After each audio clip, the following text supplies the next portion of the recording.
तो भाई सब कैसे हैं? ठीक ठाक है। अच्छा, तो आज की जो वीडियो है ना उसके बारे में ये बताऊंगा सिक्योरिटी के अबाउट। ये कहाँ अप्लाई करना पड़ता है, कैसे अप्लाई करना पड़ता है, इसकी फ़ीस क्या है, इसका प्रोसेस क्या है, कौन कौन सी जॉब्स होती हैं इसमें, ठीक है ना। और इसमें क्या क्या हम कर सकते हैं, क्या स्टूडेंट इससे अपनी फ़ीस उतार सकते हैं या नहीं उतार सकते हैं, ठीक है ना। क्या ये जॉब अथेंटिक है, रिलायबल है या नहीं है, तो आपको मैं इन चीज़ों के बारे में इस वीडियो में ज़रूर बताऊंगा। अच्छा, तो सीआर सिक्योरिटी जॉब होती क्या है क्या चीज़? सीआर सिक्योरिटी जॉब यूके में लोगों को जो जैसे कि कोई सिक्योरिटी कंपनीज होती हैं, जैसे कि किसी के लोगों के घर की हिफाजत होती है वो करनी होती है। इवन कि एक जनरेटर चल रहा होता है, आपने उसकी भी सिक्योरिटी करनी होती है, ठीक है ना। और उसके बाद जनाब आपने किसी पार्किंग की सिक्योरिटी कर दी, आपने रिटेल की कर दी, आपने स्टॉक हैंडलिंग की कर दी, अच्छा आपने स्टैटिक्स की कर ली। तो इस तरह की डिफरेंट सिक्योरिटी जॉब्स होती हैं जो आपने करनी होती हैं। इसको हम सीआर सिक्योरिटी जॉब्स कहते हैं। उसके लिए आपको क्लियरली बात है, एक बैच का होना ज़रूरी है, ठीक है ना। मैं आपको फर्दर बताता हूँ कि इसके अंदर क्या क्या चीज़ें मौजूद होती हैं, ये मिलती कैसे सब चीज़ें। अच्छा, तो बात ये कि यार देखें ये मिलती कैसे है। तो इसमें यार देखें, एक ये तो यूके में ना एक चीज़ का प्रूफ करना होता है आपको, ठीक है ना, कि आप सिक्योरिटी के लिए काबिल भी हैं या नहीं है, ठीक है। उसके लिए ना आपको इसका लाइसेंस लेना पड़ता है जो कि अथॉरिटी देता है कि आपके पास यह बैच है, तो आप जिनसे ना ऐसा ये बैच हो, यानी ऐसा ये बैच होता है, ठीक है ना। तो आप इसको ऐसे सिक्योरिटी के तौर पे आप ऐसे इसमें काम कर सकते हैं। अब इसके अंदर दो चीज़ें आ जाती हैं। एक तो आपने बैच लेना, और उससे पहले आपने जो पाकिस्तान से मूफा से जो आपने अलखिदमत जो आपका पुलिस स्टेशन होता है वहाँ से जो आपका क्रिमिनल रिकॉर्ड होता है, जैसे यहाँ पर डीबीएस होता है, तो वहाँ पर हमारे पास वो होता है, आपने उसको मूफा से टेस्ट करा के लेके आना होता है। फिर उसको जनाब आला सही वाले अप्रूव करते हैं कि हाँ ये बंदा ठीक है। क्योंकि अगर आपने वहाँ से नहीं कराया तो 35 पाउंड लगेंगे आपको यहाँ से पाकिस्तान एम्बेसी से, तो आप वहाँ से भी करा सकते हैं। चॉइस इस योर्स कि आपने इन दोनों में से क्या करना है। अच्छा, तो इसमें लेने का प्रोसेस क्या होता है? सबसे पहले ट्रेनिंग देनी पड़ती है, दूसरा एग्ज़ाम होता है, तीसरा एप्लीकेशन प्रोसेस और फीस होती है, ठीक। तो देखिए इसकी ना डिफरेंट फीस होती हैं। एक तो जो आपने पोस्ट ऑफिस में देना होता है 180 से 190 पाउंड के दरमियान में आपने देना होता है जब आपने अपना एग्ज़ाम दे दिया होता है, ठीक है। अब डिफरेंट प्रोवाइडर्स होते हैं, ठीक है। डिफरेंट प्रोवाइडर्स के हिसाब से वो अपने पैसे चार्ज करते हैं। कोई 250 पाउंड चार्ज करता है, कोई 300 चार्ज करता है। जब मैं आया था तो मैंने दिया था तकरीबन 200। वो भी वहाँ पर चिंगफोर्ड की तरफ एक बस जाती है, तो वहाँ पर रीजनल 88 राना फयाज उसका नाम है, ठीक है ना। हमने उनकी तरफ से किया था, तो ऐसे बैच वहाँ से किया था, ठीक है ना। तो हमारा 3 दिन की क्लासेस हुई थी जिसके अंदर उन्होंने हमें सारा कुछ कवर अप कराया था। तो इस लाइसेंस से फिर आपके ऊपर ये हो जाता है कि आपके पास महीने का प्रोसेस होता है, बाजू का 2 महीने लग जाते हैं, ठीक है ना। उसके ऊपर आपके पास एक बैच आ जाता है, उस बैच के तौर पर आप कहीं भी अप्लाई कर सकते हैं। वो भी मैं आपको बताता हूँ कि यार कि अप्लाई कैसे किया जाता है। मतलब कि मखसूस चीज़ होती है, ठीक है, बाकी लाख के ऊपर होता है। तो उस पर ये होता है कि भाई देखिए, सबसे पहले ये कि हम कह सकते हैं कि इसमें आपको जॉब कैसे मिलती है।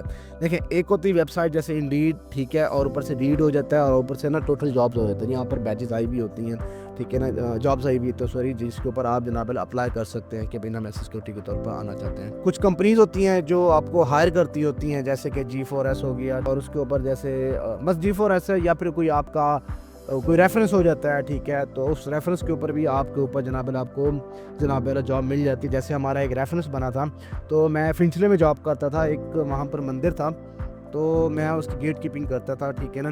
तो उस पर टोटल डिपेंड करता है कि आपके ऊपर कि आपने रेफरेंस यूज़ करना है या किसी को वैसे मिल जाती है। क्योंकि मैं ऐसे 12 घंटे काम करता था, मुझे 7.5 पर आवर मिलते थे, लेकिन शुरू का वक्त था तो अमार भाई ने हमारी मदद की, तो वहाँ पर मैं जॉब करता था। तो 6 बजे जाते थे, रात को 10 बजे आते थे। तो उन्होंने भाई सब कुछ दिया हुआ था, रूम दिया हुआ था, फ्रिज था, सब कुछ था। वो मंदिर भी बहुत अच्छा था, वहाँ के लोग भी बहुत अच्छे थे, आज भी मैं उनको बहुत याद करता हूँ, ठीक है ना।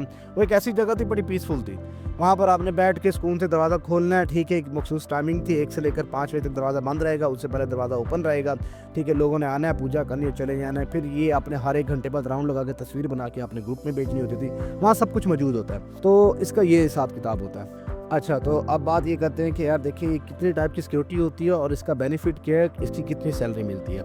देखिए, पहले तो होती है डोर सुपरवाइज़र, ठीक है ना। जिस तरह डोर सुपरवाइज़र ये होते हैं कि आपने रिटेल में सारा एक ब्रांड है, ठीक है ना, वहाँ पर मैं काम करता था। तो ऐसे डोर सुपरवाइज़र, तो मेरा काम होता था कि बिना आपने कोशिश करनी कि यार वैसे तो सारी चीज़ें उनकी इंश्योर्ड होती हैं, बस उनको बताना होता है कि यार गार्ड खड़ा है, कुछ भी कर सकता है, ठीक है। हमारे पास इतनी अथॉरिटी नहीं होती हम किसी का बैच चेक कर सकें, अनलेस वो हमें परमिशन दे, तो ठीक है, इनके हर एक चीज़ का अपना एक तरीका होता है। तो उसको डोर सुपरवाइज़र कहते हैं। एक होता है सीसीटीवी ऑपरेटर, जिस तरह आपको पता है कि आप मोटरवे पे बैठे हैं या फिर मोटरवे के रूल्स और रेगुलेशंस होते हैं। लेकिन एक सिंपल एग्जांपल दे रहा हूँ कि सीसीटीवी ये क्या पार्किंग की सिक्योरिटी करे, तो वहाँ पर सीसीटीवी लगा हुआ है, ठीक है ना, तो आपने उसके अंदर बैठ के देखना है कौन आ रहा है, कौन जा रहा है, क्या सब कुछ होता है। तो उस लिहाज से उसको सीसीटीवी ऑपरेटर कहते हैं, वो भी सिक्योरिटी में आ जाती है, ठीक है ना। स्टैटिक्स गार्ड ये होता है ना कि आपने किसी भी साइट की हिफाजत करनी है, कंस्ट्रक्शन साइट हो जाती है, ठीक है, जिस तरह मैं फिंचले में काम करता था, आपने उसके बारे में इन्फॉर्मेशन देनी है कि क्या हो रहा है क्या नहीं हो रहा। ऊपर से एक होता है इवेंट सिक्योरिटी ये आती हैं तकरीबन मेरे ख्याल में जो पीक पकड़ती हैं कि सितंबर, अक्टूबर, नवंबर, दिसंबर में पीक पकड़ती हैं लंदन में, लंदन ब्रिज के ऊपर। यहाँ पर आपने बहुत सारी ऐसे इवेंट्स आ रहे होते हैं जिसके ऊपर आपने गार्ड काम करना होता है, ठीक है। उसके बाद जनरेटर गार्ड यार ये होता है कि बिना जनरेटर आपने सिक्योर करना चल रहा है, बंद ना कर दे इस तरह, तो इस चीज़ के ऊपर होता है कि आपने जनाब पहला इसके ऊपर सिक्योरिटी के तौर पर काम करना है। इसकी सैलरी कितनी होती है डिपेंड करता है यार कि भाई ना कोई आपको बिगिनर के लिहाज से रखेगा तो 9 पाउंड 7 पाउंड, और कोई आपको रखेगा 15 से 20 पाउंड पर आवर के हिसाब से, ठीक है ना। तो ये एक अच्छी चीज़ है यार, शुरू में आपके लिए बहुत फ़ायदेमंद है। जब आप आते हैं, अगर आपकी लग जाती है, एक तो देखें आपने फ़ीसें देनी होती हैं, तो आपकी फ़ीसें इससे आराम से कवर हो जाती है। क्योंकि अगर आप 2500 से 3000 भी कमा लेते हैं, नहीं तो 2200 भी कमा लेते हैं, 1000 भी दे तो 400 आपका रेंट भी चला जाता है, ग्रॉसरी भी हो जाती है, 500 आपको फिर भी बच जाता है। तो जब आप अपने आप को शुरू में ही मार लेते हो ना, तो आगे जाके आपके लिए आसानियाँ पैदा हो जाती हैं, ठीक है।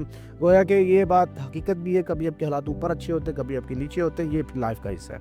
अच्छा, तो देखिए इन सब जॉब्स के बाद आपके पास इनके चैलेंजेस भी होते हैं, सोल्यूशन भी होते हैं। देखिए चैलेंजेस आपको ये फेस करने पड़ते हैं अगर आप देखें नाइट शिफ्ट कर रहे हैं 9 आवर के ऊपर, कि यार क्लियरली बात है आपको नींद भी आने की कोशिश करती है, ठीक है ना।